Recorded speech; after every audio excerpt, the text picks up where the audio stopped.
1998, the Journal of American Medicine recommended eliminating paper prescriptions by 2003. But today, fewer than 10% of the nation's 3 billion prescriptions are filled electronically. Feeling better 'cause I'm over you. I learned my lesson and left a scar. Now I see how you really are. You're no good, you're no good, you're no good.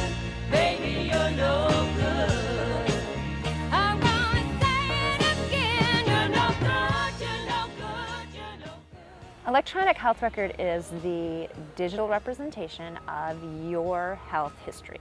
It's a system that allows you to put all of the data that you're going to gather in a patient visit into a computer, essentially. And that data can be shared with other physicians, and there is no transcription, and there's no paper generated. And so it makes for a cleaner, more efficient system if it's done the right way. An electronic health record is ideally all of the health information that you have for a given patient. So that can be lab results, images, sometimes even handwritten notes that a clinician has written out. Basically all of the information that you can find for the patient's health history. It can be anything from patient demographics, laboratory information, immunization type databases, allergy, medication histories, really everything that would have to do with a patient's well-being.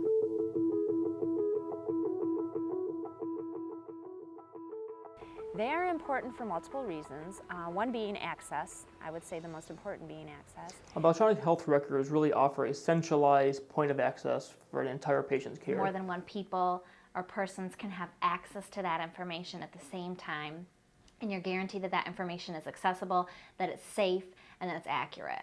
In the paper format today, you can't have access by more than one person at a time to your health record. So in order to provide you care,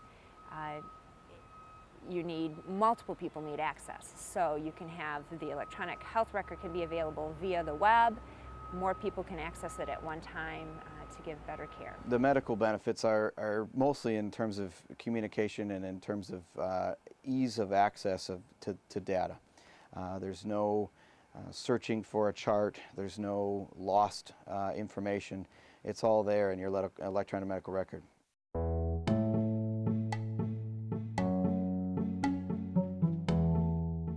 Electronic health records are important because they help us really maintain the quality of health care.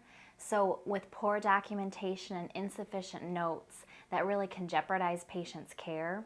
So the electronic version allows us to make sure that we have the access to the most accurate data available. They'll reduce medical errors, they increase billing efficiency, and they really allow providers and physicians to go in, use one piece of software, and really access the entire patient chart. Well, again, once the system is up and running, it theoretically is capable of creating less mistakes. There's a lot of money and a lot of lives lost every year in this country because of mistakes made in hospitals and in any clinical setting. EMRs have been shown to be able to reduce that. A lot of people will liken the electronic health record revolution to the ATM revolution in that it really gives the control to the patient.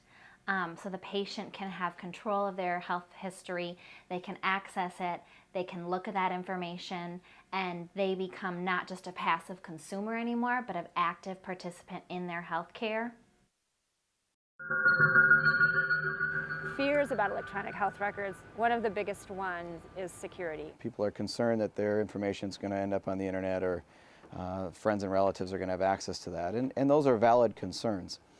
From the general public's point of view, probably one of the major fears about going to a fully electronic health system is the security around that. And there has been breaches of security, within the government that we've seen recently where sensitive information has gotten into the wrong hands. And overall, I think the general public sees that on the news and fears that that's going to happen to them. People are afraid that their records, if they're available over the web, are going to be, accessed by various people. So it's security. I think that is the biggest issue and fear that people have are that their records are going to be able to be accessed. Someone that works with an electronic health record and knows the system knows that they are just super secure. I think that the industry has done a good job of trying to address those as well as they can. The systems are very secure, as secure as they can be anyway. They always require sign-on with a password, and all of the firewalls and security systems that can be put into these systems are. But there's no question that that is a valid concern. One of my biggest concerns is people need to get used to in their doctor's office, many times the physician taking time to enter data in a computer. And that depersonalizes the visit a little bit, and physicians are still getting used to this. So I think from a provider point of view, their biggest fear is that if they move to an electronic health record, they're going to have to change the way they practice medicine, and that it maybe won't allow them to interact with the patient as much. They're going to be sitting at a computer more. Cost, I think out of the gate, they're very expensive. The systems can run an average office anywhere between $80,000 to $150,000 to get started. So there's a tremendous cost outlay. For us, one of the biggest, as a family practice, one of the biggest barriers is the efficiency of the system. We do and handle a tremendous variety of complaints. Electronic medical records are formatted and based on templates. And so if your patient is there seeing you for 8 or 10 different complaints, it's hard to template that and come up with a system that is going to handle that diversity. So we're waiting for the technology, frankly, to get to the point where we can more quickly integrate that kind of diversity into a medical record, and it's coming. The compatibility issues are one of the bigger barriers, especially in bigger towns where you have multiple systems trying to all do their own thing. And as the compatibility issues get worked out, I think you'll see more and more people implementing them. Yeah, EHRs definitely can increase life expectancy. The real benefit of EHRs is to decrease medical errors. I certainly think that electronic medical records can reduce medical mistakes. And that's what we're all hoping for. There's no question that those mistakes do occur. I think I've seen them happen, and it's unfortunate when it does. And hopefully, if we can develop systems that and use the technology that's there to try to limit those mistakes, we should. You're offering a centralized point that you can see everything, allergies, you can see drug interactions.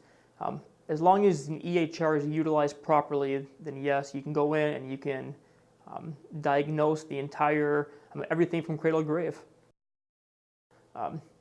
They did put a mandate out there which states that in 2012, all hospital systems need to be able to exchange information amongst themselves. So at a very minimal 2012, we have to be able to connect every hospital within the U.S., exchange patient information, and actually be able to send patient medical records and charts back and forth. I think that electronic medical records are inevitable. There is going to be no doubt in my mind that in the next decade, pretty much everybody is going to be on them. And really what we're trying to get to in the future is more of a standards-driven electronic health records offer. So electronic medical records, just like anything else, it's a natural progression of things, and it's going to be driven by money, and that's where it's heading.